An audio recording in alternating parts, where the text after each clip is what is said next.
तो लॉर्ड आप सभी को एक बार फिर से हमारे इलोहिम संगति चैनल में आप सभी का मैं स्वागत करता हूं।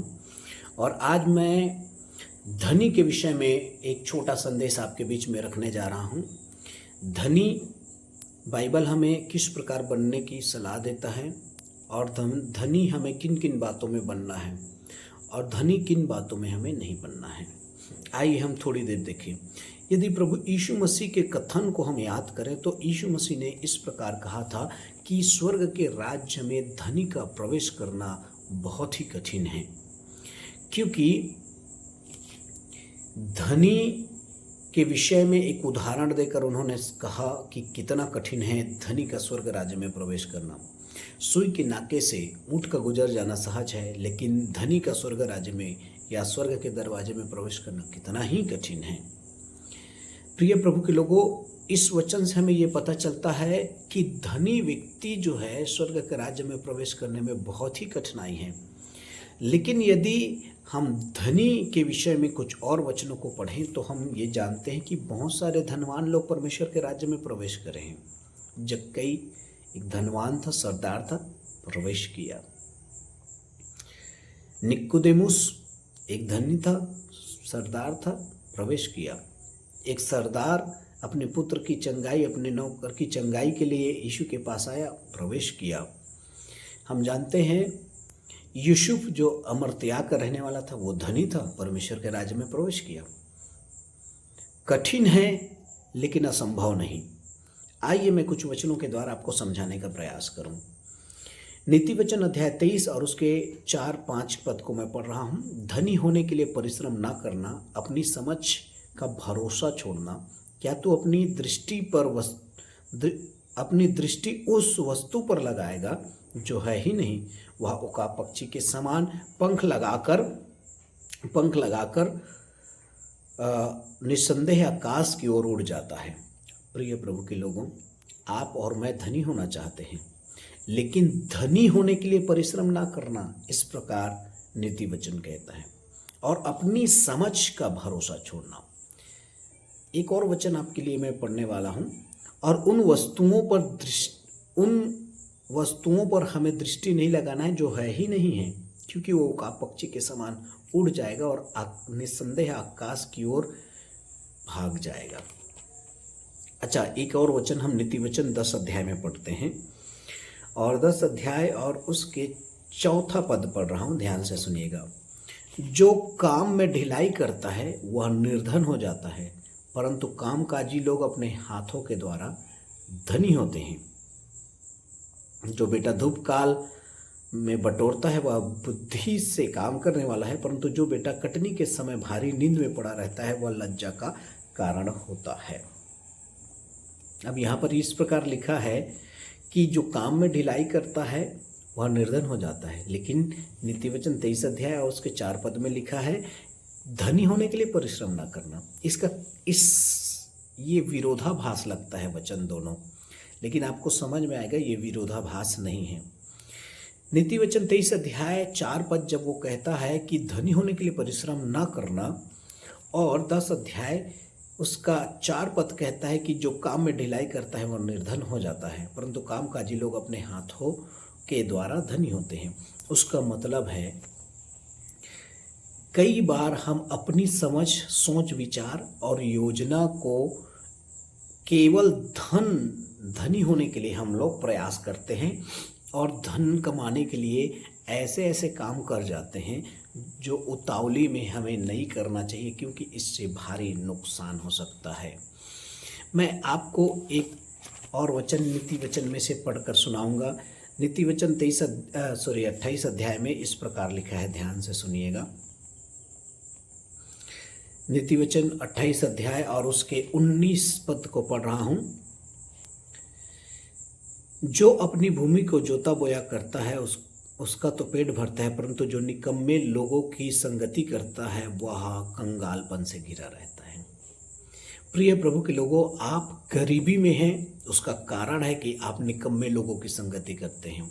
आप निकम्मे लोगों के साथ समय बिताते हैं, निकम्मे लोगों के साथ खाते पीते हैं, निकम्मे लोगों के साथ अपना समय बर्बाद करते हैं। यदि आप अपने जीवन में धनीपन को बनाए रखना चाहते हैं, आप धनवानपन को बनाए रखना चाहते हैं तो आपको जो है निकम्मे लोगों की संगति नहीं करना है। और इसी में एक और वचन को मैं आपके लिए पढ़ने जा रहा हूँ, ध्यान से सुनिएगा। यहाँ 27 पद में ऐसे लिखा है, जो निर्धन को दान देता है उसे घटी नहीं होती, परंतु जो उससे दृष्टि फेर लेता है वह साप पर साप पाता है। देखिए, एक और तरीका जिससे आप धनी हो सकते हैं। पहला तरीका है हमें परिश्रम करना है, अपने हाथों से काम करना है। दूसरी बात, हमें ऐसे चीज़ों के लिए परिश्रम नहीं करना है, ऐसे कामों के लिए परिश्रम नहीं करना है, ऐसे योजनाओं के लिए परिश्रम नहीं करना है जो हम अपनी बुद्धि और समझ से बनाए हों कि हम शीघ्र ही धनी बन जाएंगे।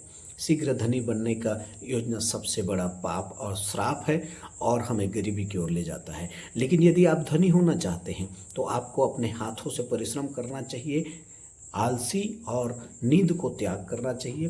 दूसरी बात, हमें कभी भी निर्धन और गरीब लोगों को दान देने में हिचकिचाहट नहीं होना चाहिए। हमें अवश्य दान देना चाहिए। हमें अपने हाथों से परमेश्वर के राज्य के लिए बोना चाहिए। इसी वचन को एक और जगह पे लिखा हुआ है, 2 कुरिन्थी अध्याय 9 और उसके 7 पद से लेकर पूरा 11 पद तक हम पढ़ेंगे तो इस प्रकार लिखा है। मैं वचन लंबा होगा इसलिए छोड़ रहा हूँ, आप पढ़ लीजिएगा। 10 और 11 पद को पढ़ रहा हूँ। अतः जो बोने वाले को बीज और भोजन के लिए रोटी देता है वह तुम्हें बीज देगा, वह तुम्हें फलवंत करेगा, तुम्हारे धर्म के कामों को बढ़ाएगा, तुम हर बात में हर प्रकार की उदारता के लिए जो हमारे परमेश्वर का धन्यवाद करवाती है धनवान किए जाओ। वाह! जो उदारता से बोता है प्रियो, जो भेंट देने के लिए कभी अपने हाथ को छोटा नहीं करता, कमज़ोर नहीं करता, बाइबल कहती है कि परमेश्वर उसे धनवान करेगा। 2 कुरिन्थी अध्याय 8 और उसके 9 पद में भी इस बात को लिखा है। देखिएगा, मैं पढ़ रहा हूँ। 2 कुरिन्थी अध्याय 8 और उसका 9 पद, तुम हमारे प्रभु यीशु मसीह का अनुग्रह जानते हो कि वह धनी होकर भी तुम्हारे लिए कंगाल बन गया ताकि उसके कंगाल हो जाने से तुम धनी हो जाओ। देखिए, हम धनी कैसे होते हैं? हाथों के परिश्रम के द्वारा, दूसरा गरीबों को दान देने के द्वारा, तीसरा स्वयं प्रभु यीशु मसीह हमारे लिए गरीब बना ताकि हम धनी हो जाएं। और चौथी बात, यहाँ पर ये भी लिखा है कि उदारता के साथ देने के द्वारा हम जो है धनवान किए जाते हैं। हमें किन बातों में धनवान होना चाहिए मैं आपको बताना चाहूँगा। 1 तीमुथियुस अध्याय 6 और 8 वचन को मैं पढ़ रहा हूँ आपके लिए। 1 तीमुथियुस अध्याय 6 और उसका 8वां वचन, यहाँ पे इस प्रकार लिखा है,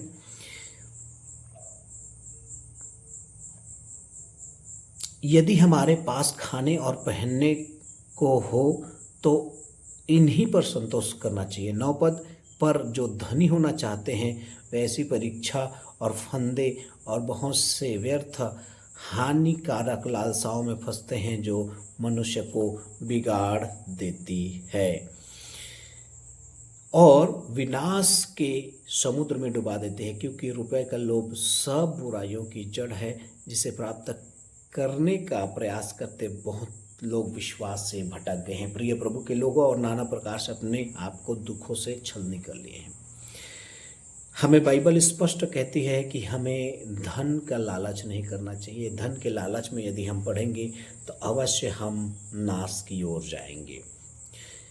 और ऐसे लालच हमें नाना प्रकार के दुखों में डुबा देते हैं और बहुत सारे लोग आज विश्वास से भटक चुके हैं। लास्ट वचन पढ़ रहा हूँ, 6 अध्याय 18 पद, वे भलाई करें और भले कामों में धनी बने और उदार और सहायता देने में तत्पर रहें। हमें धनी बनना है लोगों की सहायता करने में, हमें धनी बनना है उदारता के साथ बीज बोने दान देने में, हमें धनी बनना है परमेश्वर की ओर से हम धनवान किए जाना चाहिए। हमें अपनी बुद्धि और समझ से धनवान नहीं बनना चाहिए। परमेश्वर आप सभी को आशीष दे। मैं विश्वास करता हूँ कि आप अपने समझ और बुद्धि और योजना के लिए, अपने लालसाओं के लिए धनी नहीं बनेंगे, धन का लालच नहीं करेंगे, वरन परमेश्वर के राज्य में बढ़ते जाएंगे और उदारता के साथ धनवान बनेंगे। उदारता देने में धनवान बनेंगे, सहायता करने में, भले काम करने में आप धनवान बनेंगे। परमेश्वर आप सभी को बहुत ऐसा आशीष दे। God bless you. जय मसीह की।